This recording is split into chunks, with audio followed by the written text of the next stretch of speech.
Olá, meu nome é Mayra Massulo e esse é o PPM, o podcast da Glu, em parceria com a produtora Mr. Pink, que fomenta discussões sobre produção no mercado audiovisual publicitário.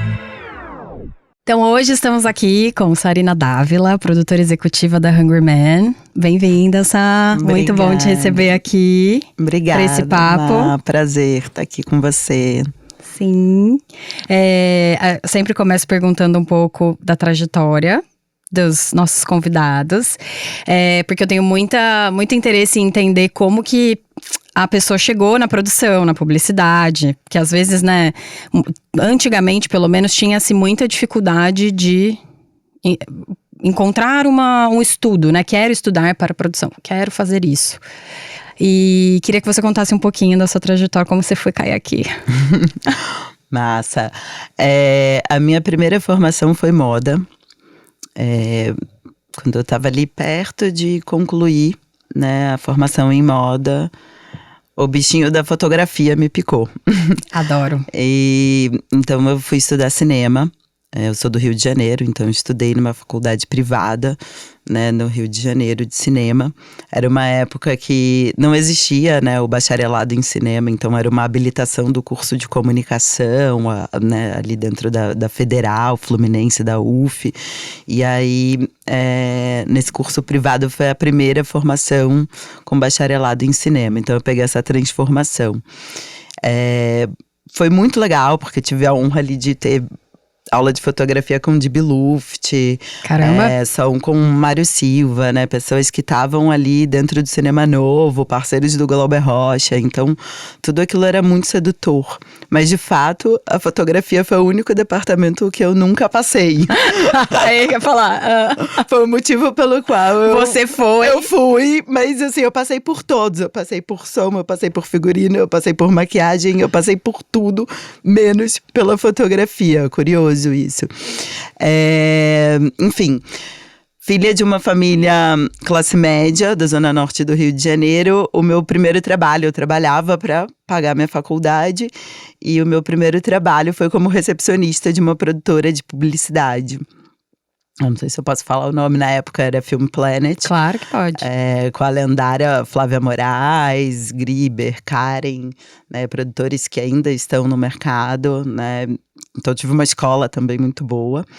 E comecei como recepcionista, mas sempre muito curiosa, estudante de cinema e curiosa. Eu me trancava naqueles almoxarifados com as fitas, com as betas e chassis, e queria saber tudo. E lá mesmo eu comecei um processo de formação para migrar para a produção, né? Então eu tive a sorte de estar numa casa que tinha um compromisso também de formar pessoas.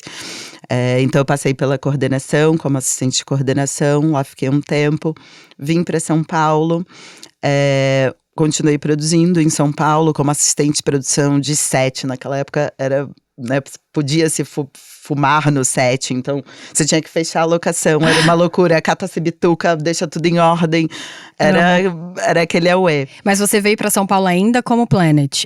Não. Você já veio… Eu já vim pra São Paulo, solta no mundo. Como que foi isso? Você tava lá, então, aí você ficou muito tempo na Planet?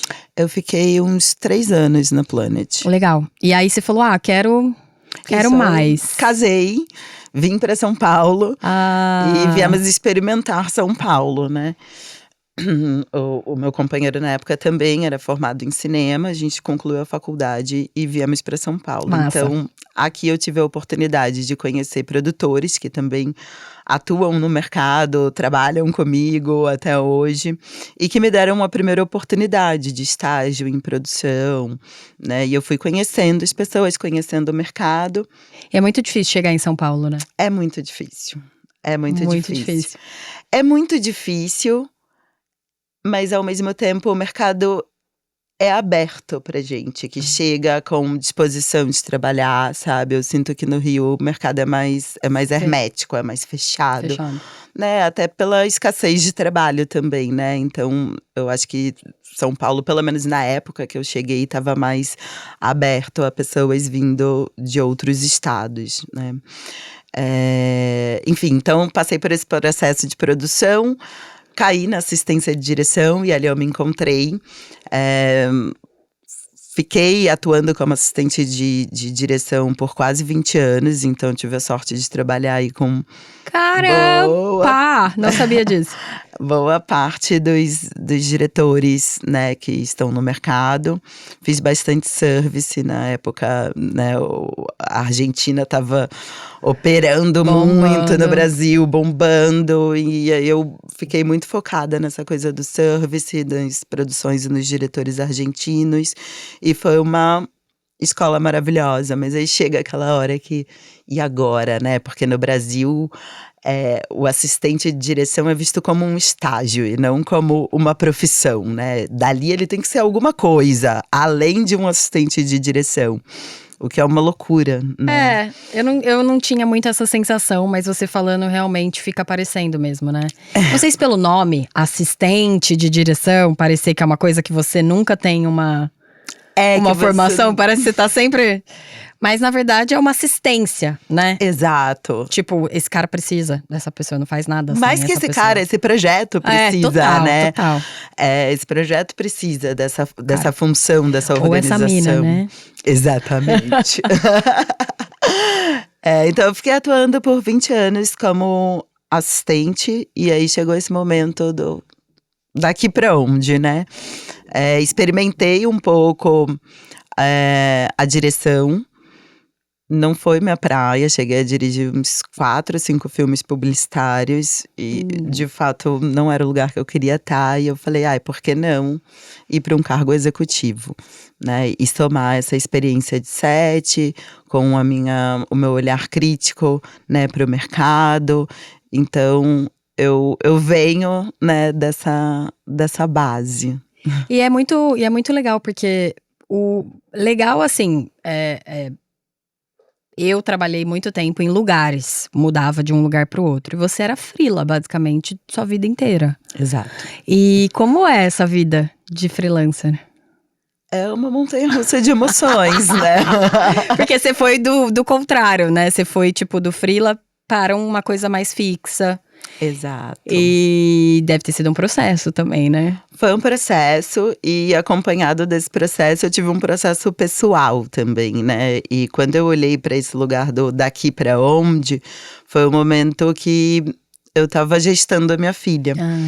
Então eu sou mãe solo, a nossa família é monoparental. E eu também me perguntava muito agora como eu vou exercer essa função de assistente de direção, grávida, pesada, no calor, em pé, a gente sabe, né?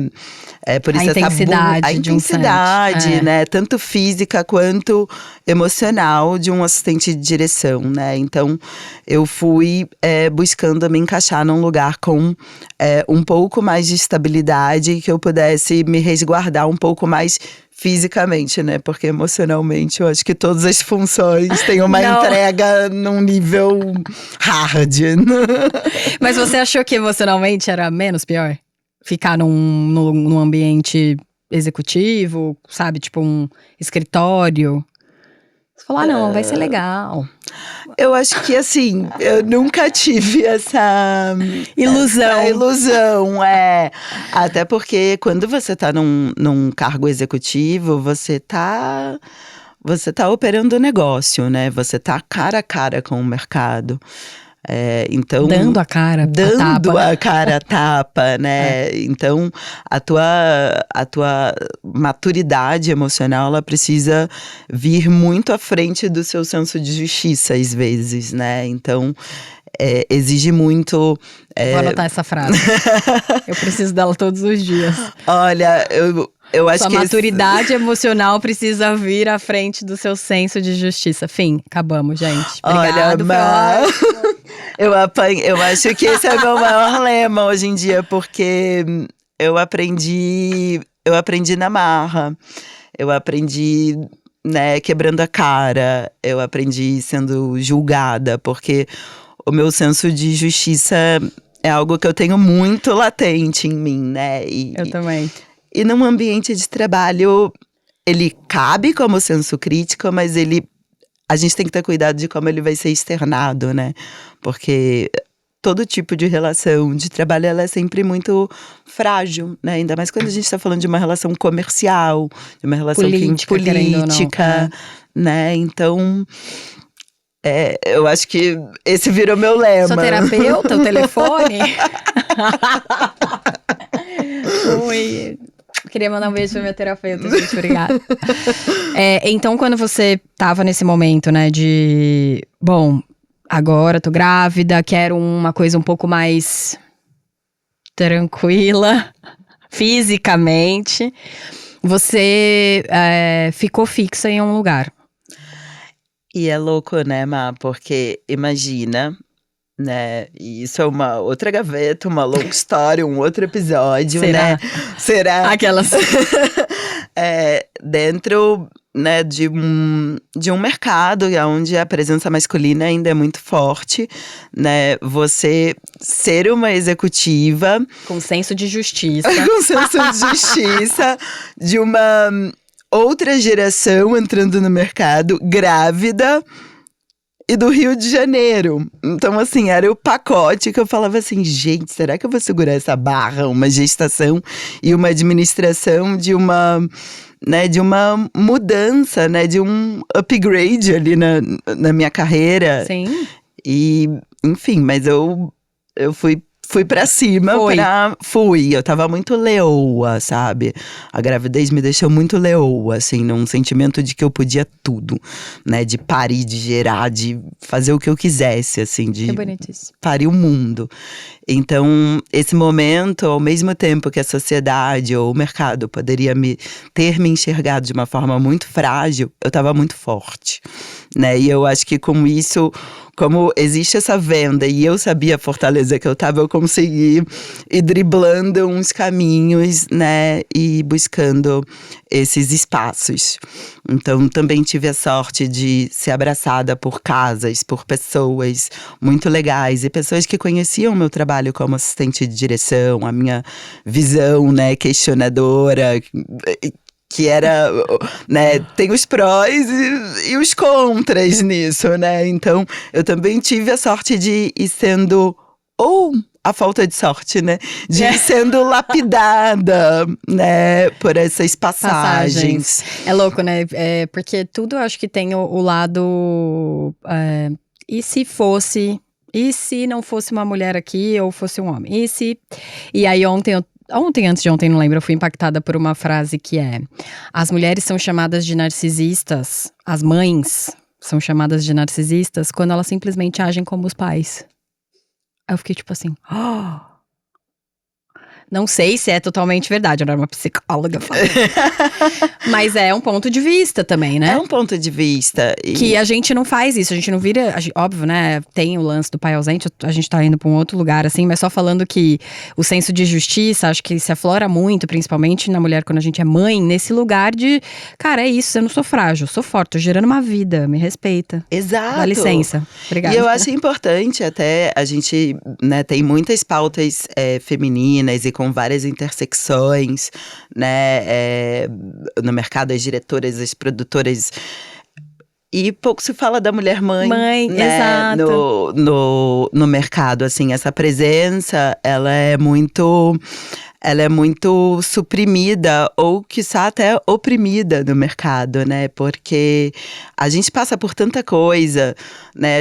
Nós somos de uma geração, né, parecidas, assim, de produtoras. Então, existe o etarismo reverso, né? Sim, com certeza. Então, o mercado te enxerga de uma forma… Ela não tem a bagagem suficiente. Não vou levar a sério o que essa menina tá falando. Eu adoro ouvir menina aos 40 anos. Mas, assim, profissionalmente eu vejo isso como um demérito, né? Muito, assim, o que essa menina tá falando. Então, a gente sofre do etarismo reverso, né? Ao mesmo tempo, quando a gente chega num momento, né, de, sei lá, 50 anos, aí fala, ficou velha. Ficou velha. Então é uma sensação de que você nunca tá pronto, né? Você nunca tá pronta.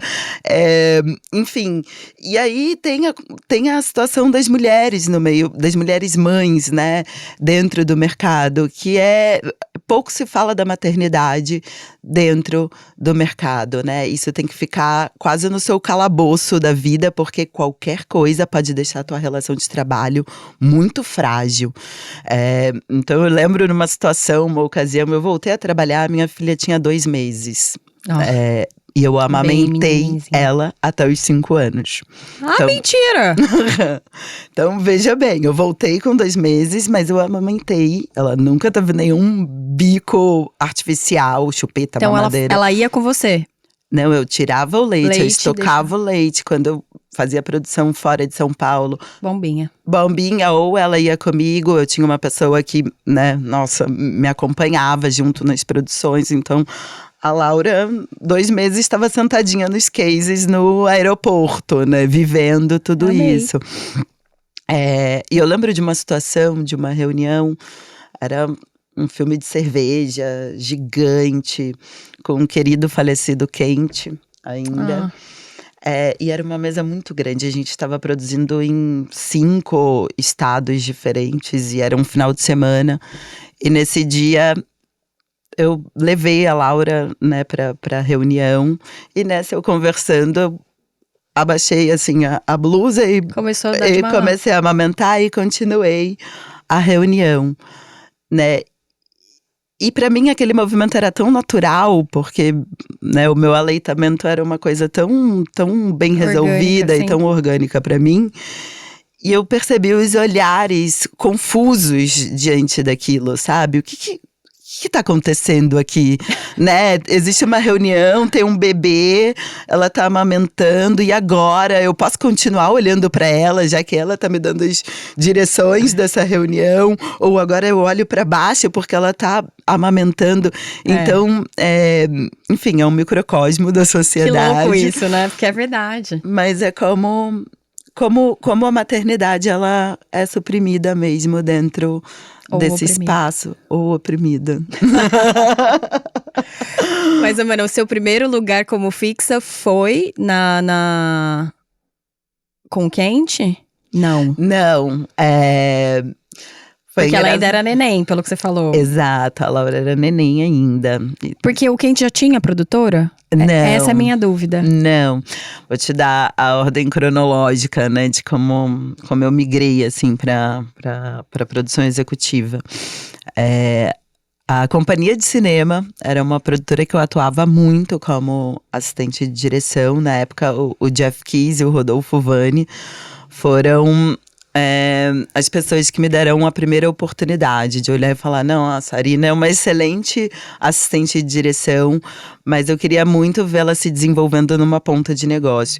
E isso é interessante em pensar no encontro de gerações. Eu sempre fui muito afortunada nesse lugar, né? Eu nunca fui da ruptura, eu sempre fui de mesclar coisas.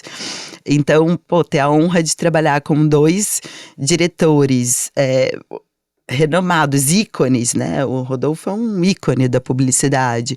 Operando uma ponta de negócio, foi uma base muito importante para mim, né? Então ali eu fiquei um tempo, fui para Londres, voltei de Londres, né? Fui buscar uma outra formação em Londres, olhar um outro espaço, um outro mercado. Voltei para Londres, vim para uma produtora menorzinha no Brasil, que foi aonde, né, eu passei o meu período de gestação. Foi muito legal, porque era uma produtora super feminina. Então, eu fui muito acolhida. Como chama? Sagaz. Legal. Sagaz Filmes. Ah, eu conheço. Sim, a Silvia, querida, Silvia, minha musa. É um ser humano que… Iluminada, não sei explicar, assim. E juntas a gente era uma potência, assim, né? E foi muito legal ter passado esse momento junto com a Silvia, dentro da Sagaz, uma empresa familiar. Uma mulher inspiradora, né? Eu amo esse nome, Sagaz. E lá todos são muito sagazes. E me acolheu muito nesse período de gestação.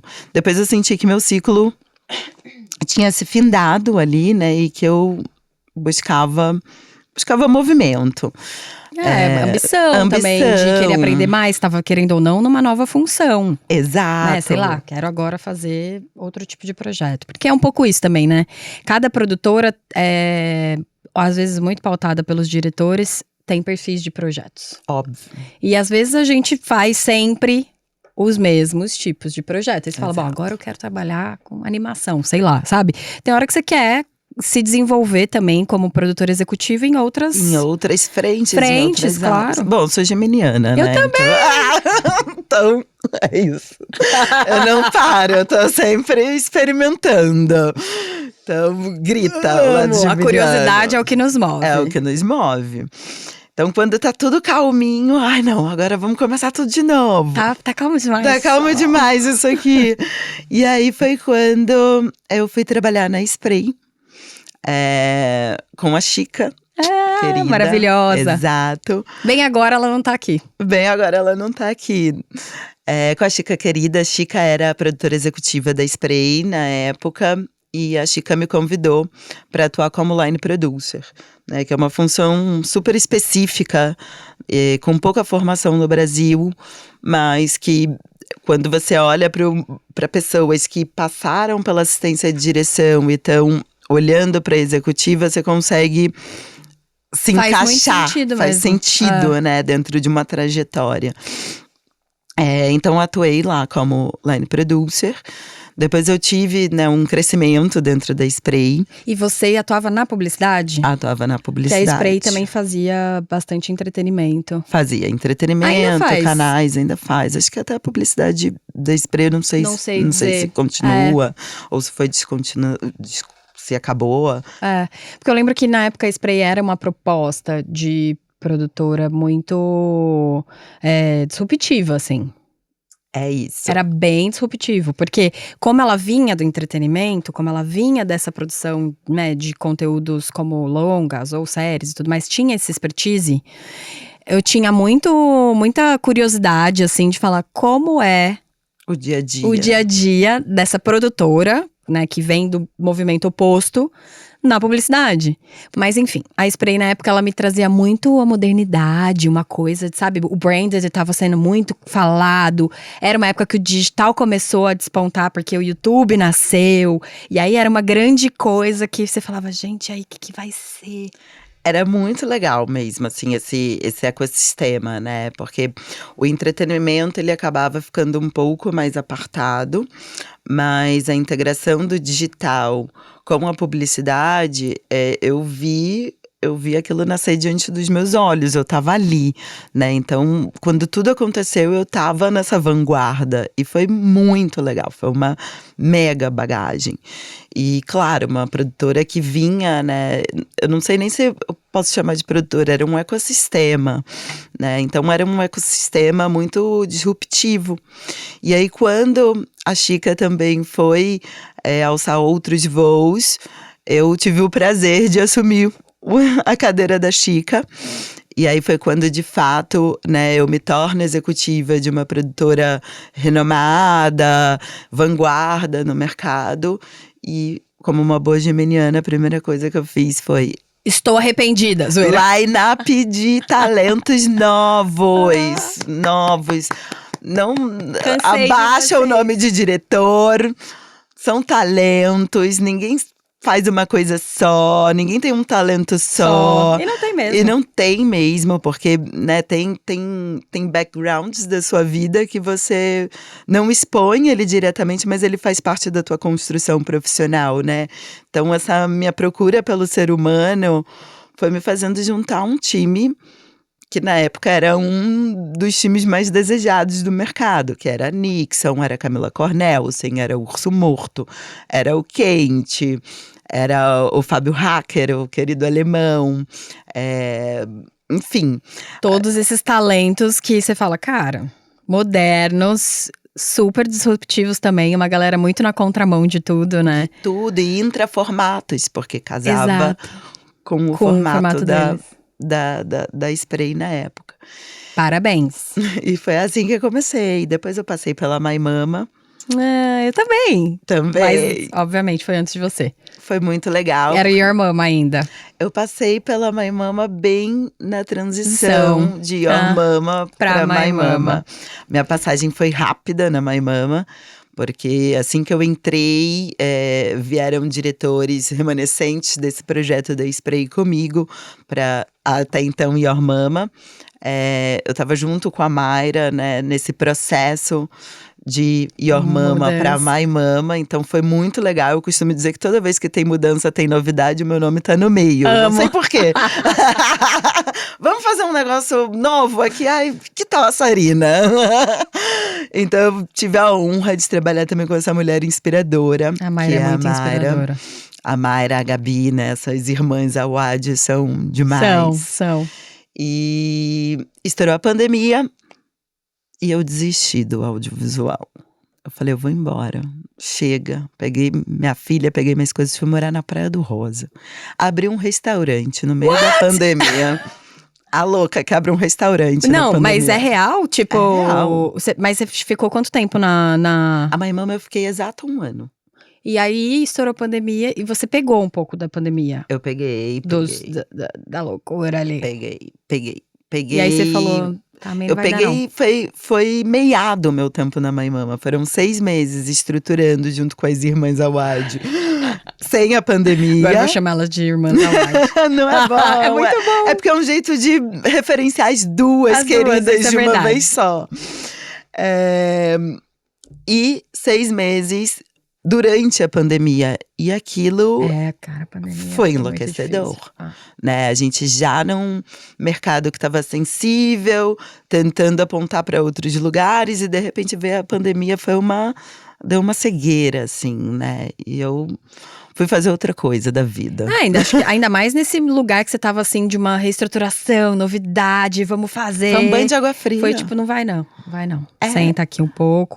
Isso é o mundo falando. A pandemia tem outros planos pra Senta lá, Cláudia. Para um pouquinho, geminiana. Senta aí que você não vai fazer mais nada, não. Que loucura. Foi uma loucura. A pandemia pra mim também foi boa, não. Foi boa. Pra quem, né? Pra ninguém. Pra ninguém. E foi isso, eu fiquei esse tempo vivendo praia, restaurante, claro, mobilizei a cidade inteira, juntei todos os agricultores. E por que Praia do Rosa? Você tinha alguma relação? Ou foi totalmente assim, vou? Eu lembro que eu entrei no Google e googlei qual o lugar do Brasil com o menor índice de Covid. E apareceu Praia do Rosa. Eu nunca tinha ido pra Praia do Rosa. E aí eu botei o que cabia dentro do carro, minha filha, e fui. Foi assim. Achei chique. Foi exatamente assim. E aí você sempre teve vontade de ter restaurante, ou chegando lá você falou, bom, já que estou aqui, vou produzir algo, vou produzir um restaurante? Porque assim, eu sou da opinião de que quem trabalha com publicidade, principalmente produção, seja em agência… Faz qualquer coisa. É isso. Seja em agência ou produtora, você faz qualquer coisa. Não tem um perrengue que você não resolva depois. Não tem. Ah, mudança de casa, beleza. Entrar num carro e ir até Praia do Rosa, tá bom, sabe? Nada é uma coisa que você fala assim, nossa, gente. Não, a gente olha um saquinho de problema, a gente corre em direção. E pula, assim, e pula, exatamente. É um dom, eu falo que é quase uma mental disease que a gente tem e que a gente se cura no trabalho, porque senão a gente ia ser inaptas, né, pra estar e assim, no mundo. Você tá com problema? Deixa eu te ajudar a resolver. Seu problema é meu problema. Bem isso, mas não, era meu hobby. Que legal. E eu sempre, né…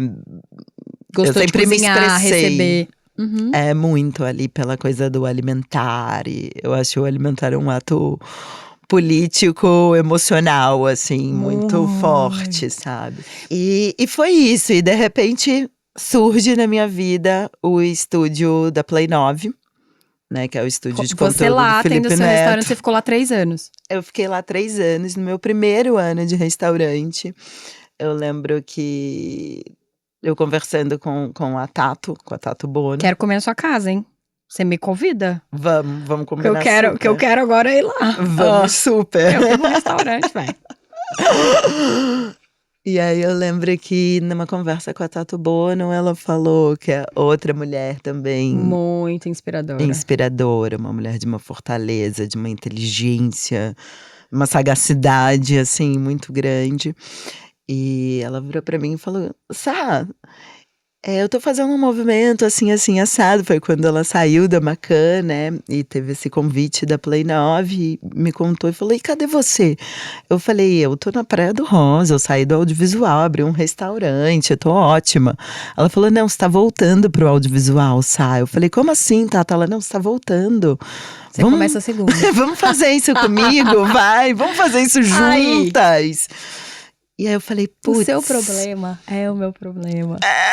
Aí eu falei: A sua transformação é a minha transformação. E aí, de novo, eu me vi diante de algo que mexe muito comigo, que é algo novo, novidade. Isso me motiva muito também. É uma coisa que, cara, é novidade, é uma coisa diferente. Além do aprender, sabe? Porque você fala, cara, eu vou aprender muito com isso. Vai ter uma coisa aí que eu vou aprender muito, assim. Vai ser um puta desafio. Acho que são também um pouco os desafios, sabe? Que move a gente. E aí foi viver esse ecossistema que eu tinha vivido na Spray, só que já em 2022, né, pimpado. Pós-pandêmico. E na pandemia, na verdade, eu acho que os influencers foram as pessoas que mais… Não sei se mais se beneficiaram, é a palavra, a frase exata. Mas assim, eles tiveram grandes oportunidades de se desenvolver. Sim, continuaram a entrega de conteúdo, né? Eles tiveram ainda mais audiência em seus canais. Sim, potencializou. Total. E cara, eu tive, né, ali o privilégio de estar dentro do estúdio de um dos maiores youtubers do mundo. Então era um lugar muito aquecido, assim, né?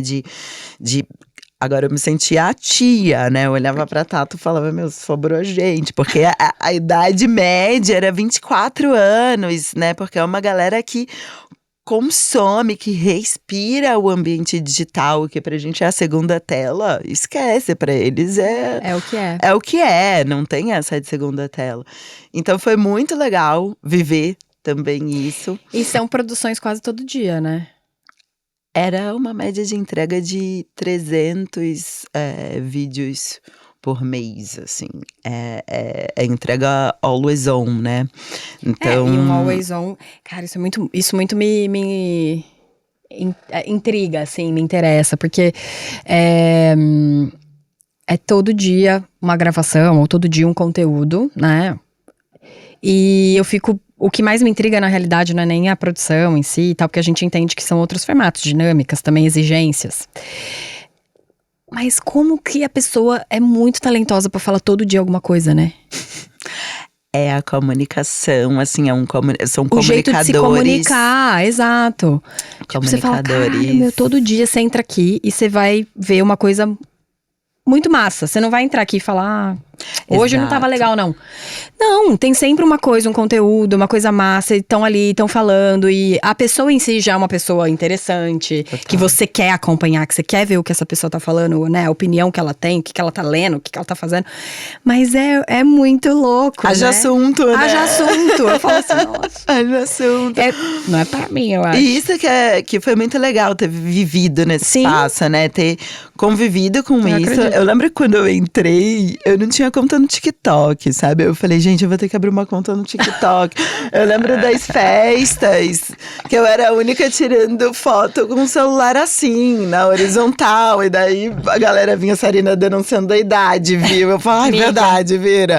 Né? Então, eu sou muito… Eu gosto muito dessa junção de gerações, sabe? Eu acho muito interessante, eu acho a ruptura uma grande burrice. Eu acho que romper, né, a gente ficar muito ali fechada num lugar a minha experiência, a minha trajetória, e não se abrir para uma geração nova, um ato de burrice, de ignorância. E ao contrário, a mesma coisa, falar, isso é velho, não serve mais para mim, agora eu vou em frente. Cara, assim, o mix disso é tão poderoso, e isso sempre me encantou muito. Mas eu confesso que foi a primeira vez que eu vivi ser a mais velha e a mais experiente. E como foi? Foi desafiador. Foi bem desafiador, porque era um estúdio muito grande, com muitas pessoas que, né, cresceu muito na época da pandemia. Então, tinham colaboradores espalhados pelo Brasil todo e com muitas áreas, né? Muitas frentes de negócio. Então, você tinha que falar com uma liderança porque você queria falar de um talento. Você tinha que procurar entender quem era no sistema. Então, não era uma coisa tão pessoal. Senta aqui, vem aqui na mesa, vamos falar. Mas, pra galera de 24 anos… 25, isso é o suficiente, sabe? E eu vi que eu falei, nossa, né? E pra mim foi um desafio muito grande, porque eu tava retornando pro audiovisual. Eu não produzi na pandemia. É isso que eu ia falar, tipo, você tava num outro ritmo também. Outro lugar. Porque assim, restaurante também não é… Não. Não é uma tranquilidade, não. 5 filmes em externa com 500 pessoas na figuração, mas nunca mais me dá um restaurante pra pilotar. E ao mesmo… Só que é isso, é outra coisa, né? A cabeça tá em outro tipo de processo. E aí voltou aí. Voltou, né? E aí volta em outro contexto, volta pós-pandêmica, numa empresa onde a tecnologia fala muito alto, o jeito de produzir é muito ágil, porque tá todo envolto na tecnologia e precisa ser assim, porque são entregas mais rápidas, né? Por sorte, eu acompanhava o Always On, né? Atuando como produtora executiva, mas o meu dia a dia, né? Eu cheguei para implementar a publicidade para marcas, olhando o mercado externo, né, e potencializando os clientes que já estavam dentro da casa. Então, eu tive a oportunidade de conhecer, conviver, trocar num ambiente onde eu tinha experimentado um pouco ali atrás e também somar com a minha bagagem. Então, ali foi muito interessante, porque ali eu era a experiência, né? Pela primeira vez eu era a experiência. E é muito legal, assim, você ser o exemplo do que seguir e do que não seguir, né? Para as pessoas. É muito bacana. Eu senti muita falta disso. Que legal. Que legal. É massa quando você chega num lugar também e você tem você é ouvida. Sim. Né? Tipo, a gente quer você aqui porque a gente quer te ouvir. E isso é uma coisa muito legal, né? Muito. Pra carreira, pra gente que tá ali, né? Isso é muito legal. Fala, cara, essa galera quer me ouvir, então beleza. Isso é muito legal. Então é vertical, horizontal a partir de agora. Aquela vintage, né? Vintage é os vocês querem me ouvir? Então tá. Então para de botar esse telefone na vertical, que seu olho não é assim. Mas enfim, muitos ensinamentos, né? De como lidar com o digital, como otimizar a produção, como não acabar caindo numa adaptação de janela gratuita, mas como entender a audiência, né, de cada plataforma, como entender como cada influenciador, né, se coloca para sua audiência. E é um trabalho de mão dupla, porque não adianta você ter um roteiro fechado para trabalhar com um influenciador, né? Você precisa fazer essa gangorra, porque a personalidade do influenciador, no final, é o ponto focal da venda da história, total. Né? Ele é o grande produto. Então, foi um aprendizado muito legal. Eu imagino. Administrou vários canais. Vários canais, era isso. Eu ficava mais fora desse Always On, né? Então, mas é isso, basicamente, né? Tipo, cada um ali era um grande canal, né? Era um grande canal. Muitas frentes, né, de negócio ao mesmo tempo. E foi bem legal. Mas o bichinho do craft, ele continuava ali me picando, né? Maldito. Maldito, que eu falava, ai, gente, mas putz, cara, eu quero produzir com uns equipamentos de ponta, eu quero usar os refletores que estão saindo, eu quero estar naquelas produções bem tretas, bem quero difíceis. Chuva no set. Quero chuva no set reverse. Reverse. E o bichinho do craft tava ali, né, o tempo todo. E aí foi quando eu decidi fazer mais um movimento. E foi muito curioso esse movimento que eu fiz. Que foi sair da Play 9, né, que eu tava vivendo esse ecossistema digital. E ir pra Hungry Man. Que é a sua atual. Que é a minha atual produtora, que é a minha atual casa. Eu tô muito feliz. É um lugar muito acolhedor. Mas já faz um tempo, né? Esse movimento foi o quê? 1 ano atrás? Não, eu cheguei em novembro. Agora? Eu cheguei em novembro. Vai fazer um ano. Vai fazer um ano. Não tô tão doida. Não. É que o tempo tá passando de um outro jeito pra mim. Pra todos nós, essa relação tempo mudou bastante. E eu olhei assim, eu lembro que a primeira reunião eu já tinha uma relação com o João Caetano Feyer, querido, que foi ele que… É muito querido, João. Ele é um queridão, né? Eu sou suspeitona. Ele que fez o convite, me conectou com a casa, com os demais sócios. E eu olhei e falei assim, cara, agora eu virei a única mulher em posição de liderança, a mais jovem.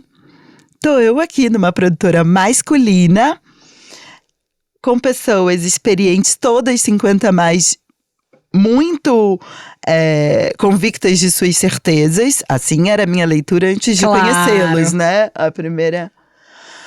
O que eu tô fazendo? Sarina, será que é isso mesmo? E eu falava, não, Sarina, vamos lá, vai ser legal. Depois de assinar o contrato, dá pra… Não, eu tenho 15 dias… Agora que eu já assinei o contrato, eu tenho 15 dias até… Tem 3 meses de experiência. E eu olhava e falava, cara… Que bom que foi antes, que eu geminiana, às vezes falo, vamos! Aí eu falo, opa, agora que eu já estou aqui… Bem eu, né, também. Mas eu costumo, quando envolve contratos, então casamentos, relações de trabalho, eu procuro ser um pouco mais cuidadosa. Sim, você tem um ponto. E eu olhei, eu falei, cara, o que eu tô fazendo? Putz, vai ser legal, uma produtora internacional. Eu não tive essa vivência ainda, né, de ocupar essa posição numa produtora internacional. Mas, Má, eu vou te falar, é o ambiente mais masculino que eu poderia chegar. Hoje não, né, óbvio, com a minha entrada e a minha atuação. Temos mais mulheres que homens. Ainda temos poucas mulheres em posição de liderança. Mas isso é um mercado, né? Isso é um mercado, né? Mas a gente tem que olhar sempre pra dentro, né? E começar essa construção do pra dentro pra depois cobrar pra fora. Mas eu vou te falar, é o lugar mais acolhedor que eu poderia… Assim, eu tomei um tiplete, assim. É um lugar onde eu sou ouvida, onde eu sou super empoderada, onde a minha militância é ouvida, né? O senso de justiça. Meu senso de justiça, né? Onde a minha opinião, o meu prisma, o meu olhar diante de uma situação, ele é requisitado pelo fato de eu ser mulher, né? Pelo fato da empresa entender que mulheres olham para uma mesma situação de outro jeito, de um outro prisma. Então, eu tô muito feliz, assim, de estar do lado de tantos homens em desconstrução. Sim. Assumidamente, né? Porque eu acho que o machismo tá aí. A gente tá com tantas pautas femininas e a gente fala tanto sobre esse assunto, né? E a gente fala tanto sobre a luta e temos que falar mesmo, mas eu quis aproveitar esse espaço para falar de conquista e para falar que sim, existem homens desconstruídos e assumidos que estão em desconstrução dentro do mercado, né? Que cometem gafes, que cometem erros. Claro, eu acho que… E ao mesmo tempo, assim… eu acho que cada pessoa, pelo menos, né, vai desenvolvendo na carreira ou vai chegando num lugar, alcançando, independente de tempo, de idade, que você tem muita influência sobre aquele ambiente, aquilo que você faz e tal.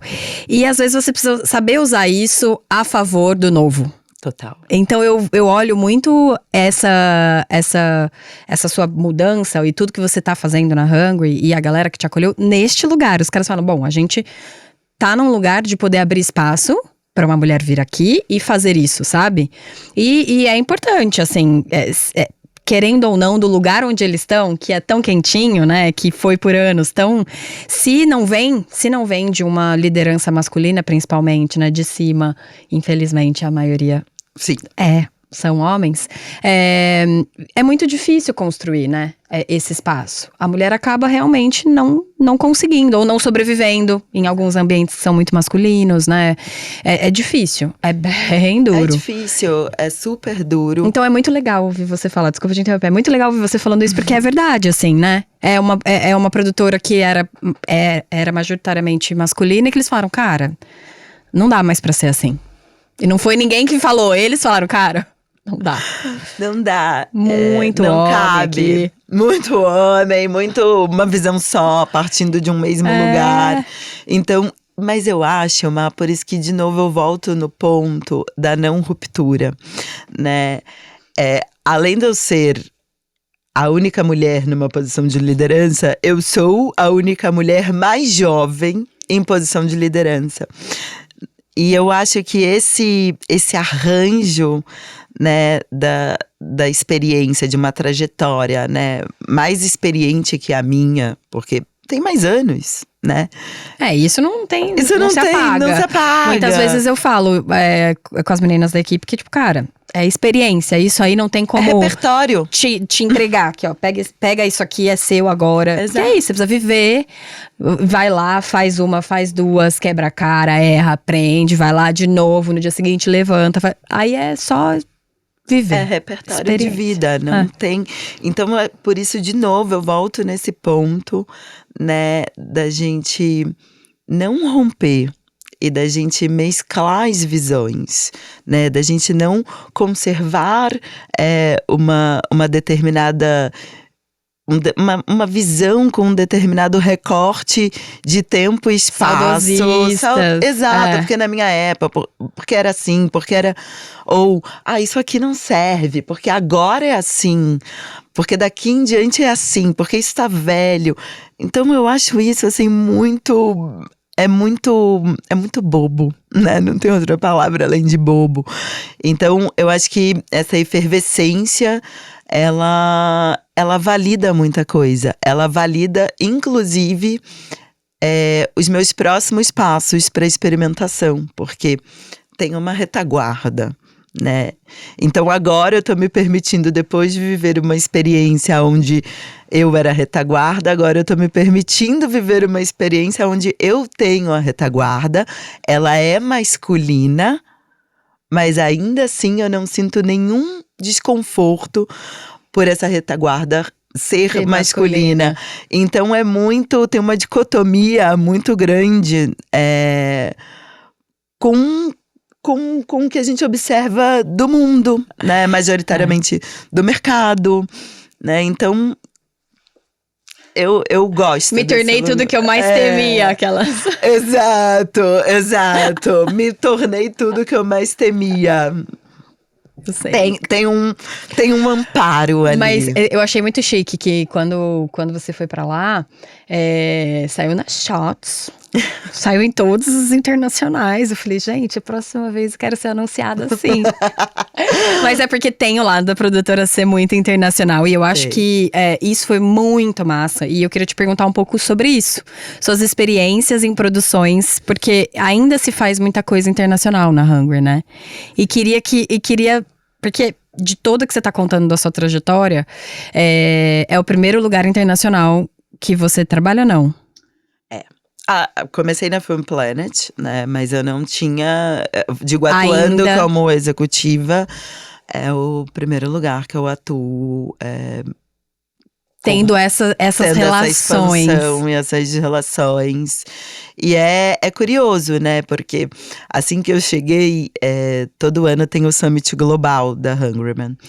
Que legal. E o ano que eu cheguei foi em fevereiro, a gente foi para Los Angeles e todos os escritórios, todos os executivos, Head of Sales se encontram. São quantos escritórios, Los Angeles, Nova York, Middle East, Londres e Brasil, né? E aí cada escritório tem uma área de atuação, né, nos seus vizinhos espaços, na sua Pangeia. Tem muita gente experiente, então eu lembro, foi muito icônico. É muito profissional, né? Muito profissional. É muito, sabe? É tudo… Nada é pessoal. Tem o calor, mas nada é pessoal. E isso te dá um tão bom alívio. isso. Cara, isso É te dá tão um bom. alívio. Porque você pode ter a liberdade de falar o que você quiser, porque as pessoas sabem que é sobre trabalho. Isso me incomoda um pouco nas produtoras, assim. É muito impessoal. É muito pessoal, aliás. Ou a linha entre o pessoal e o profissional acaba não tendo uma definição que é fácil você brigar e ofender alguém, entendeu? Sim. Tipo, quando você só tá defendendo um ponto da sua experiência profissional e você tá ali tentando falar, cara, se a gente for por esse lado, não vai dar certo. Nossa, o que você tem contra mim? Tenho nada contra você. Só tô te falando que se você tomar essa decisão aqui vai dar errado. Mas você não pode ficar do meu lado. Não não posso sem graça. Você fala, como assim? Entendeu? Onde foi que eu errei? Então, é muito louco, né? Porque eu trabalhei em agência em algum momento. E era muito profissional. E era muito sobre o profissional. E as pessoas eram profissionais. E tá tudo bem. E tinha um momento que acabou, entregou, vamos tomar uma breja. E tinha pessoas que você, obviamente, dentro do trabalho, amava trabalhar, mas tomar uma cerveja você fala, dá não, gente. Muito diferente de mim. Mas tinham pessoas que às vezes era horrível. Não horrível, horrível, peguei pesado. Mas tipo, era duro, era difícil. Era uma pessoa que exigia muito de você. Mas, tomava uma breja, tem amizade até hoje, sabe? E é isso, porque você sabe que você começa a entender que aqui dentro desse mundo, a louca. Ali, na agência, é trampo. E eu tô te falando uma coisa que não vai funcionar porque é trampo, e tá tudo bem. Então, é um alívio, assim, que eu te entendo e eu acho que eu sinto muita falta. Porque é complexo. É complexo. E só dá pra você chegar nesse nível de ter tantas produtoras em tantos lugares e ter essa troca, né? Esse summit e tudo mais, se é assim. Exato. Infelizmente ou felizmente, porque eu acho que tem gente que gosta muito da produtora ser esse ambiente livre, de conversa, de inter-relações e relações, enfim, onde as coisas se misturam um pouco, porque é o criativo e tem uma coisa que faz sentido. Mas as agências são criativas também, entendeu? Então, eu acho que assim, as agências, elas têm um mundo corp muito mais latente do que das produtoras, né? Elas fazem parte de grupos internacionais, né? Holdings, então ela tem um mundo corp ali muito mais latente. As produtoras, elas não têm essa camada do corp. Agora, o que eu acho interessante quando eu trago um recorte como esse, poxa, a produtora tem que respirar mesmo a criatividade, ser mais solta, não ser corp. Eu acho isso muito legal.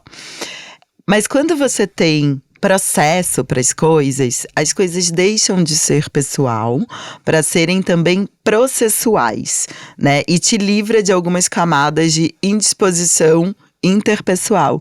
E, na verdade, o processo é o que eu tô falando aqui dessa retaguarda que eu tenho. Um processo bem feito e linear, não gosto muito da palavra linear, porque ela parece muito… Ainda mais da publicidade. Vamos botar processo, seja ele… De Mas que eu tô jeito for entendendo o que você tá querendo dizer. Ele valida a criação. Porque a criação vai… E no final você tem a retaguarda, uma base sólida. Você tem o processo. Então, eu acho que… Que eu acho que é mais a consistência. É isso. O processo, ele valida a criação, sabe? Eu acho que isso foi uma das coisas que me encantou, assim, no modus operandi da atual produtora da Hungryman, onde eu trabalho hoje. Que sim, né, tem um jeito de operar diferente, porque bebe muito da água do modelo americano, claro, com todas as suas adaptações que o mercado brasileiro exige, porque senão a gente não ia conseguir operar, mas, né, ele é mais solto. Lembrando do moço que fugiu ali do… Exato.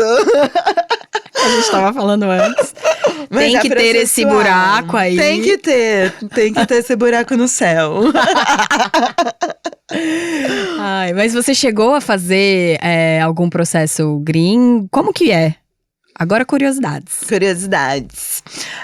Então, eu ia te contar dessa relação do Summit, né? Que foi o meu primeiro contato com os demais escritórios. E foi muito louco, assim, porque eu travei.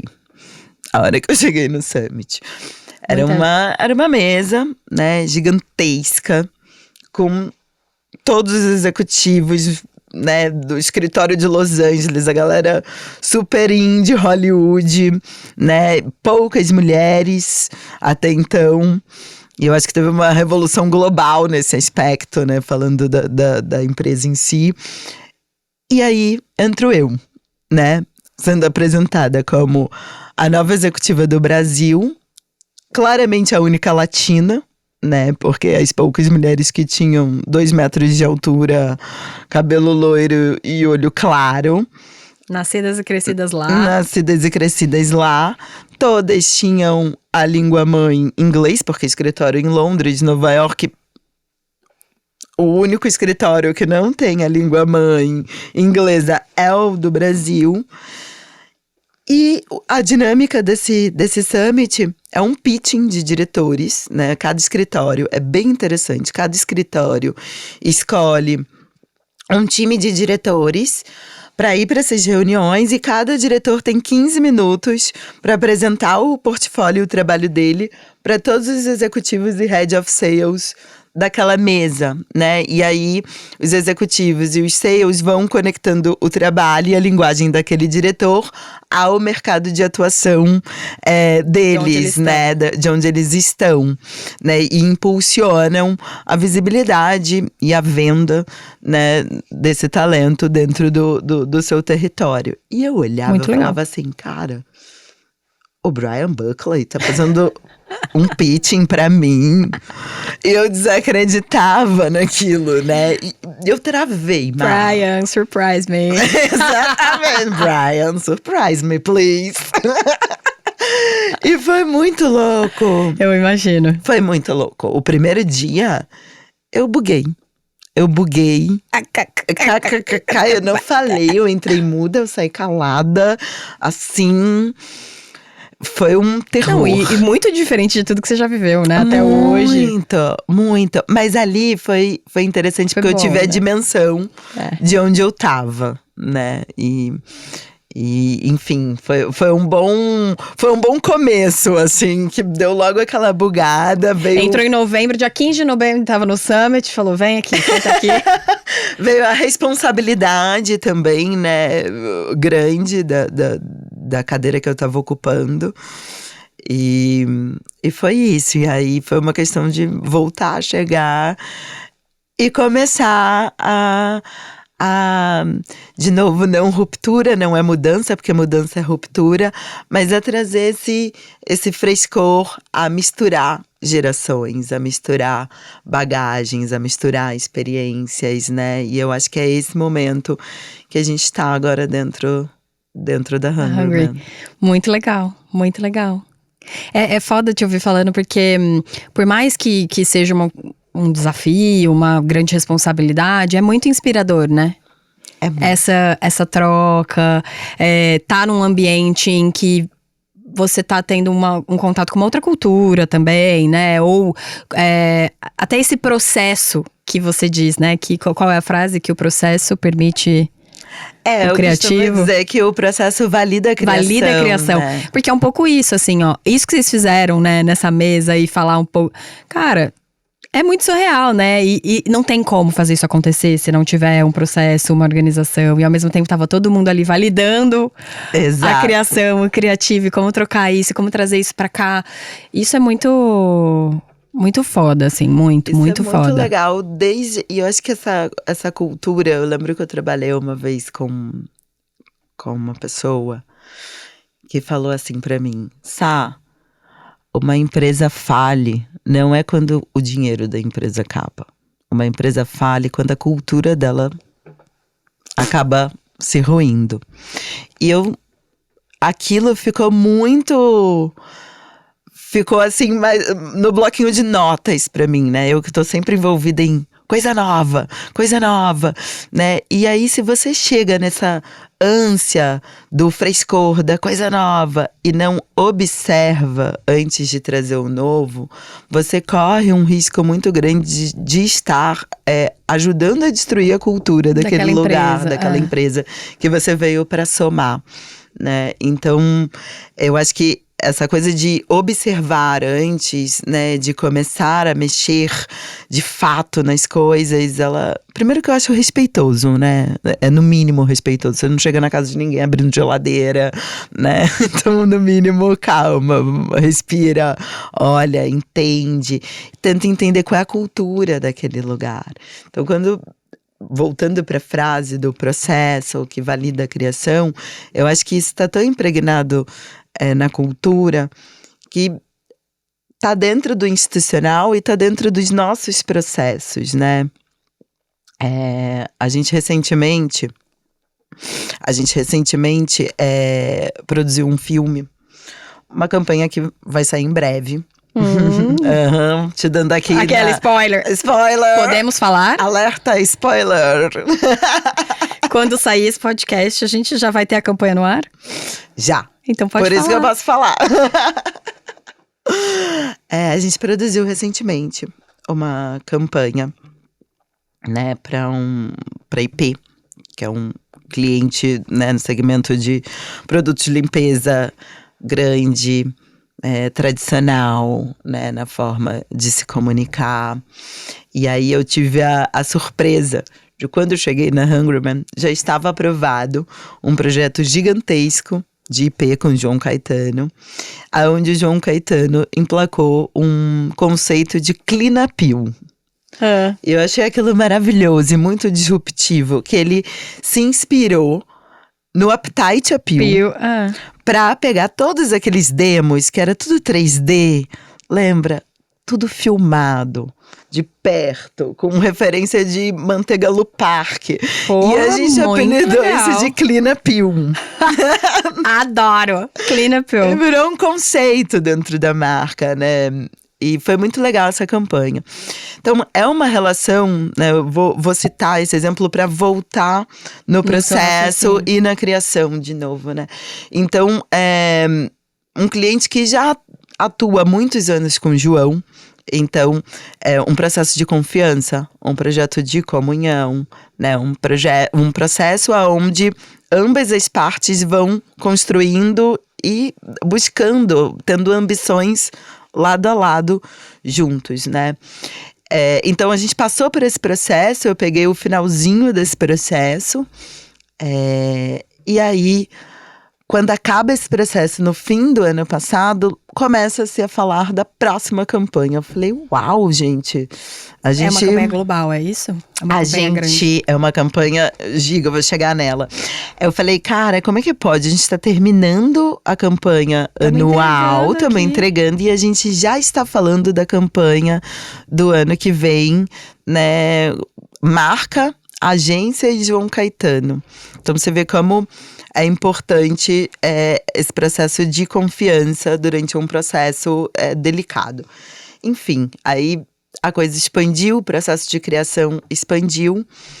E esse ano a gente entregou e foi uma das maiores produções que eu, enfim, já estive envolvida e capitaneando. Que foi essa produção 2023 de IP, do qual a gente comprou os direitos da mãozinha da família Adams. Então, ele não é um branded, ele é uma publicidade. Caramba, nos gênio. Formatos padrões da publicidade, mas trazendo entretenimento para dentro da publicidade. Então, um formato bem legal, bem desafiador. Poxa, você trazer um personagem de Hollywood para reproduzir essa atmosfera no Brasil é muita responsa. É muita responsa. São muitas pontas para serem amarradas. Mas e como foi, Sá? Assim, desculpa, curiosidades. Claro. Se você não puder falar, tudo bem. Mas, por exemplo, começou a desenvolver a campanha. Aí, muito pelo que você estava dizendo, a quatro mãos, agência, cliente e tal.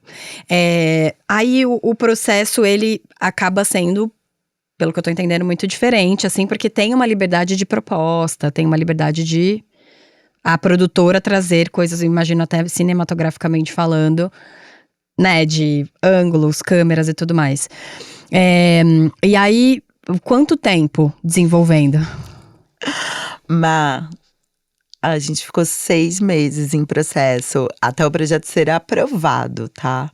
A gente, a agência capitaneou, obviamente, essa relação com o cliente, Claro. né? E a relação da compra dos direitos junto à família Adams. A gente foi descendo criativamente, para você ter uma ideia, durante o processo de aprovação com o cliente, o João já estava envolvido, nós já estávamos envolvidos discutindo cada necessidade para aquele projeto existir, então não era uma orçamentação arbitrária de hoje para amanhã, Sim. era uma coisa construída em cima da necessidade que a gente ia se deparando dia a dia, sem nem entrar em fase de pré-produção. Então o João desenvolveu um storyboard, que não era nem um shooting board, né, para deixar aquela campanha palpável para ser apresentada para o cliente. Foi um dos maiores investimentos de IP em publicidade, né? E uma empresa que já tem de costume, assim, um investimento de grandes investimentos. Exato. Sim. E dessa vez eles foram muito ousados. E claro, com todas as preocupações inerentes a uma marca, né? Que é, puxa, será que o personagem vai se sobrepor ao meu produto? Como é que a gente vai fazer o balanço disso? E aí, claro, uma oportunidade dessa, o cliente quer botar a linha inteira de produtos dentro, né, do projeto, do filme. Claro. Óbvio, né? A mãozinha. É a mãozinha, gente. Né? E assim, então tudo isso foram Aquela 6 vai que queria meses. ter que filmar, tirar uma foto com a mãozinha. Depois eu te contar os babados da então. filmagem. Então, assim, foram 6 meses de concepção, triangulando a agência cliente e produtora. Claro, um processo, né, outro, que não envolveu uma concorrência.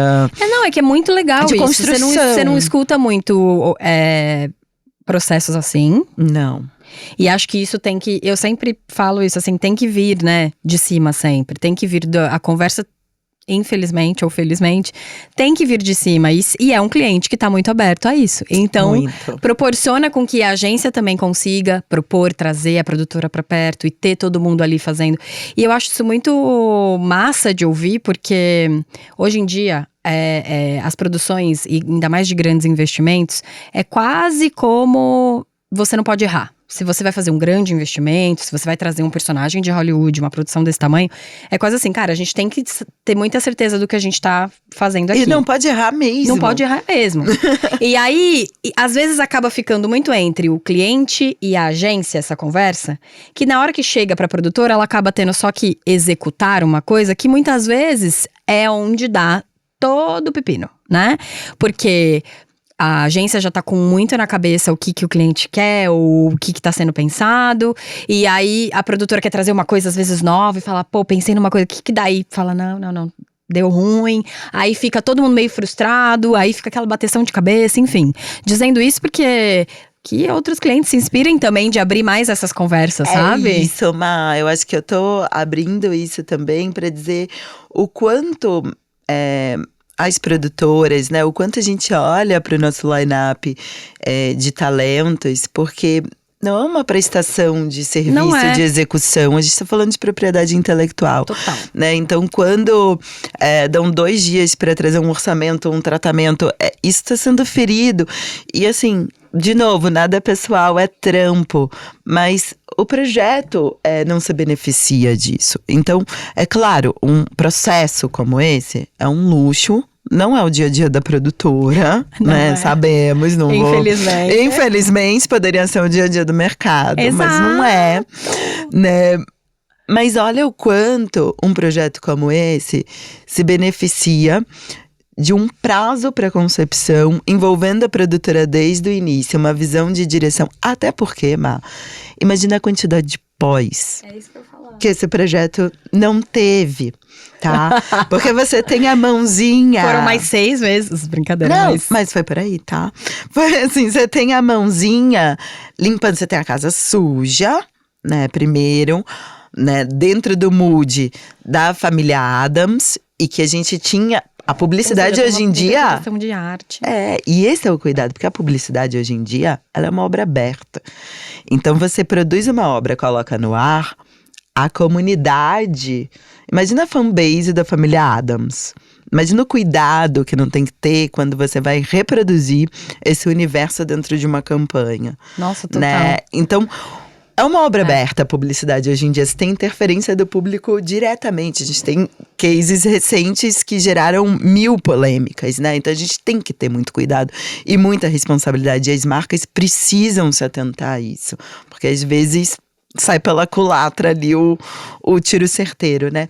Então, quando você tem a produtora atuando junto com a agência, e nesse caso a DPZ foi de uma maturidade, de uma sagacidade, assim, incrível, porque o João tem uma relação com esse cliente já de construção antes da conta ser da DPZ, mesmo. Né? Então, geralmente, a conta chegou na agência, agora tudo novo. Vamos romper. Vamos romper, o rompimento, né? Não. A DPZ fez assim, o João Caetano Feia, vamos trazer pra perto. JC. Vamos fazer junto. Né? Então, esse muito processo legal. Foi muito legal porque a DPZ estava aberta para ele, né? E não enxergando isso com qualquer tipo de tensão, né? Ou oposição. Então, eles estavam abertos. E aí, quando tá todo mundo aberto e nadando na mesma direção, a magia acontece, né? Acontece. Não, e é um fit perfeito, você parar pra pensar, né? O produto com o personagem e tudo isso, assim, é muito foda. É muito foda. Que massa. E ao mesmo tempo uma produção totalmente diferente de tudo que a gente faz. Porque é mais cinematográfica, é tipo Hollywood, assim, né? E é uma produção 100% brasileira. Porque eu acho que algumas pessoas, alguns produtores poderiam, e passou também, né, pela minha cabeça, assim, uau, e agora? A gente vai ter que levar isso para um estúdio de pós fora. A síndrome. A síndrome, né? A gente de que não a gente tem. Não consegue. A gente não tem. Cara, a gente tem. A gente tem tudo. Né? Eu acho, cara. Eu acho que o contrário. Eu acho que os gringos não estão preparados para os brasileiros. Não estão preparados. Porque além da gente ter tudo, a gente dá um jeito. Exatamente. A gente ainda por cima dá um jeito. Mas não tem autorização pra filmar aqui. Não tem problema, a gente vai filmar sem autorização aqui. Vira pra cá, sabe? Não, ninguém vai ver. Se chegar, você me avisa. Se apita que eu vou ouvir, a gente para na hora e eu começo a desmontar. A gente sempre dá um jeito. Então eu fico muito orgulhosa de ser uma produção 100% brasileira, né? Reconstruindo um mood de uma produção hollywoodiana, aonde, voltando ao processo, né? Apesar de, além de todo esse luxo do projeto ser muito beneficiado e já vira a bola muito redonda para pré-produção, dentro de um projeto como esse, que você filma uma cena em 4 layers, que é um grande sanduíche de cena, né? Você não tem margem para troca. Então imagina o offline. O offline não é que, vamos fazer o seguinte. Tem outra cena? Não tem. Não tem, porque a decupagem, ela precisa ser precisa. Acaba sendo mais sobre a pré, né? É sobre a pré. Porque depois o que tá filmado é o que vai refletir na tua pós. Você não tem opção de take, você não tem opção de ângulo. Porque quando você mexe a câmera, você faz 4 cenas pra juntar em uma. Então, o diretor, que no caso era o João Caetano, teve que confiar muito na precisão dele. É um projeto de precisão, na decupagem. O cliente está muito confortável com a decupagem e muito responsável com o que ele estava aprovando em PPM, porque não tem margem de manobra depois. Então, acho que é um processo… Voltando. Onde a experiência e o processo… validam a criação. Tchau, gente. Muito foda. É verdade mesmo. E onde tudo que você falou também, né, de estar na Hungry, de tipo, essa experiência, de ter esse respaldo, que é onde você falou, cara, não tem como chegar e mudar, eu tenho que estar entendendo o que tá rolando, que é um pouco isso, assim, imagina, se não fosse a experiência que ele tem com essa marca também e com tudo, Nossa, ia também ter sido mais 6 meses. Mas só pra entender as policies. Exatamente. Porque assim, imagina, a gente tá falando de produto de limpeza. Então, isso limpa a superfície X, isso Y, isso tem a molécula não sei o que lá, isso tem… Eu olhava assim, eu falava, cara, como que o João sabe tudo isso? Exato. É muito louco, porque a gente quase não vivencia isso, mas teve um processo recente também que a gente passou, que era muito relacionado ao produto, e o cliente falou, eu gostaria muito que vocês viessem aqui pra galera de produto explicar um pouco pra vocês como funciona, né? Como mexe, como abre. Era um lançamento de um novo celular e tal. Cara, é muito legal essa troca. É muito legal. Sabe? Tipo, parece assim, vou lá. Mas a hora que você chega, que você vê, que você fala, caramba, meu, é muito massa isso. Então, muito. E não acho que todo cliente, não sei dizer… se tá todo cliente muito aberto a isso, porque entendo também que a correria, o dia a dia, que é um pouco isso também nessa vida agora, né? A falta do prazo, a falta do tempo. Também acaba que a gente às vezes tenta ser prático demais para algumas coisas que a gente poderia demandar um pouco mais de tempo. De planejamento, né? Com a produtora envolvida e tal. Então foi muito legal. Esse processo também que a gente teve essa pequena possibilidade de ver, de falar e tal. Tá mais próximo do produto. E até porque quando… É engraçado, né? Porque quando te chamam pra conhecer o produto, você fala assim, ai meu Deus, esse projeto eu tô refém do jurídico do cliente. É a primeira coisa que passa na cabeça. Claro. Mas quando você domina as policies do cliente, você não acata aquilo como um sim ou não. Não posso porque não vai… Você devolve aquilo criativamente, porque você dominou o processo do cliente. Então, de novo, o processo parece uma amarra, validando. Mas ele é asas para liberdade, para imaginação, para criação, né? Então, devolutíveis em cima de processos onde, num default, era o jurídico que iria comandar esse espetáculo e às vezes o projeto acaba perdendo criativamente em função disso. Atenção, jurídicos, eu amo vocês. Eu tô sempre consultando, eu amo. Mas a gente não pode ficar só, né, nesse lugar, né? A gente precisa ter a devolutiva criativa. Muito massa, mana, que legal, que bom. Fico muito feliz de ouvir isso, assim, porque é uma esperança também um pouco uma esperança e uma inspiração, né? Eu digo, para o nosso mercado começar a ter mais trocas nesse lugar, assim, encurtar talvez a conversa, né? Não, porque eu acho que tem um lugar, às vezes, de ficar no executor, que foi o que você falou, né? A gente apenas executa, que acaba tirando o lado criativo e também o tanto que nossos diretores e também produtores executivos são criativos também. Exato. Né? Por mais que seja na execução de como vai filmar, o movimento da câmera, é uma coisa que, cara, é muito pertencente a nós e que é muito importante na hora da execução. Lógico. Então, um desenho de produção não é propriedade intelectual? Total, como não? Totalmente. Né? E tá lá no contrato quando a gente assina. Exato. Contrato da propriedade intelectual. Então, envolve sim criatividade, tudo. Processo criatividade, acho que um fortalece o outro. Gostei. Bom, então vamos terminar. Queria que você contasse uma história. Polêmica. Ou não. Ou engraçada. Ou bonita. Me fizeram já chorar nessa temporada. De uma PPM, ou um offline, ou alguma coisa assim que você passou e te marcou. Bom, eu acho que foi muito legal. Primeiro eu queria agradecer aqui o espaço, o convite. Eu que agradeço. Foi muito legal. Eu acho que essa oportunidade, não de uma reclamatória, ou, né, eu acho que eu tentei aqui botar esse espaço como um lugar de inspiração, né, para as manas, para nossa geração, para nós, para os manos também. Claro. Sempre.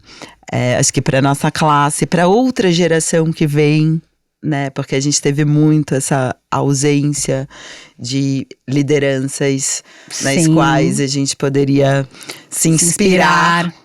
Ainda mais feminina. E aí a gente ouve que a nossa gestão é maternal, porque sim, a única referência que a gente tem de lideranças são as nossas mães, claro, né? Então a gente repete esses padrões. Mas isso é um assunto para um outro momento. A gente tem alguns assuntos, vai ter, tá aí na parte 2. Vai ter parte 2. Um prazer. Mas eu queria deixar aqui um fato curioso, e é um assunto que está muito em voga, né, no mercado. Eu acho muito curioso também como a gente fala do mercado de um jeito como se ele fosse impessoal, mas o mercado é feito por pessoas, né? Ele é feito por conduções humanas, de pessoas para pessoas e devolvendo para uma audiência que também são pessoas, apesar de nada ser pessoal.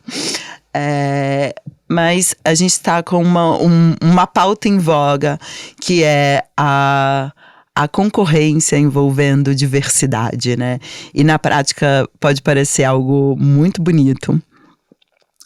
Não vamos entrar aqui, porque senão será uma temporada inteira, né, da gente falar sobre cotas, não cotas, se assemelha a cota, se tá certo, não tá certo. Eu vou pular, vou me permitir, peço desculpa por pular esse lugar por conta de tempo.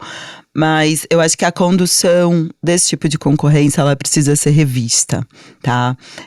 Quando a gente fala de mulheres, quando a gente fala de pessoas pretas, quando a gente fala de intersecções, né, dentro de uma classe, né, audiovisual, a gente precisa tomar cuidado de como o mercado está se apropriando disso. Então, pegando o gancho da sua pergunta, outro dia eu passei por um processo de concorrência com um talento que tem sua matriz africana e sua matriz indígena muito forte nela, né? E aí o que acontece é que o mercado vai lá, abre uma gaveta e coloca esses talentos nesse lugar. Então, tudo que vem de orçamento, de projeto, de prospecção de projeto para esse talento tá ligado a essa temática, né? Porque se for um produto, algo que fale com o universo de pessoas brancas, não necessariamente. Não necessariamente, né? Já fica mais restrita a atuação desses profissionais e desses talentos nesse segmento. E o briefing era sobre algo nesse segmento? O briefing era com uma temática, né, ligada a essa ancestralidade dela. Então a gente entrou para um processo de concorrência, né, do qual a gente estava em concorrência com 8 profissionais. 8, né? Que já não é uma prática saudável. Todos os profissionais pretos e pretas do mercado, todos os talentos, diretores e diretoras pretos e pretas do mercado foram curados para fazerem parte daquela concorrência, e você sentia, né? E isso tem se repetido muito, por isso que eu deixo aqui a reflexão para todas nós e para quem estiver ouvindo, até que ponto a gente vai fazer e vai pautar concorrências em cor de pele? Ou até que ponto isso é reparação histórica, sabe? Porque eu acho que para além da cor de pele das pessoas, que sim, voltamos à questão cota, que não vamos abrir essa gaveta agora, existe o talento das pessoas, né? Então existe a linguagem. Quando você vai pela cor de pele, sem paramentar a linguagem que você quer trazer para o seu projeto, eu acho isso muito arbitrário. E às vezes vem disfarçado, injusto, né? Não é sobre isso. É sobre o trampo. Já é injusto te colocarem numa caixa em que você só faz esse perfil de projeto, em que você tem que comunicar algo sobre a diversidade e a sua cor de pele. Já é injusto. Mas aí imagina ainda você ter que concorrer com outras pessoas que também não fazem sentido nenhum criativamente pro que você quer construir, só por né, só por uma questão de cor de pele. Então, realmente, é um assunto importantíssimo e duro. E duro, Ma. E o pior, e aí vem às vezes disfarçado de uma reparação histórica. E aí o que o mercado está fazendo? Além de tudo, colocando mulheres e homens pretos para competirem entre si. Então, eu não tô conseguindo acompanhar essa história, sabe? E é horrível isso. É horrível. E no final eu entendo que existe um lugar de fala, né? E que ele não pode estar restrito a isso. Esse é do lugar que você parte, né? E não o lugar que você tem que estar aprisionado. É muito diferente. Então, existe esse lugar de partida, mas eu acho que a diversidade ela é importante não para restringir a temática do projeto e do filme que aquele diretor ou diretora vai fazer, mas sim para descolonizar os nossos olhos diante das imagens que foram geradas o tempo inteiro a partir de pessoas brancas, né? Então não precisa ter a temática, não precisa ser o mote da campanha. Aquele corpo precisa ser naturalizado, aquela presença precisa ser naturalizada em qualquer ambiente. Exato. Então eu queria fechar deixando aqui essa reflexão pra gente. Muito bonita e importante. Acho ótimo, porque e eu acho que o mercado faz isso há muitos anos, não só na questão racial, mas também de mulheres, por exemplo, né? Que é isso, assim, ainda é muito difícil mulheres fazendo filmes de carro. Mulheres fazerem filmes de cerveja. Você percebe muitas vezes que a gente entra numa concorrência nesses produtos tão, por anos, masculinos, por uma questão de, tipo, a gente tá trazendo aqui porque a gente tem que trazer. E não porque a gente realmente tem uma chance. E não tem. No processo, no desenvolver, você percebe que a conversa não é com você. Exato. E é isso que é muito frustrante, né? E é louco porque, na maioria das vezes, o poder de compra acaba sendo da mulher, né? A decisão do carro da família passa pela mulher. Com então, certeza. Enfim, né? É tanto assunto, né? Mas obrigado que você trouxe esse tema. Obrigado por dividir. Acho muito importante deixar essa reflexão para todos. Obrigada. Adorei te ter aqui, Geminiana. Geminianas, ativar. E vamos trocar mais. Sempre. Eu acho que nós, executivos, a gente tem que estar mais próximos, Sim. mais juntos, trocar mais união de classe, consciência de classe, pra gente se estruturar como indústria. Sim. E olhar sempre pros dois lados, a indústria e o sindicato. Como é que é? Sem ruptivo, rupturas. Sem rupturas. Sem rupturas. Sem rupturas, com construção, com conversa.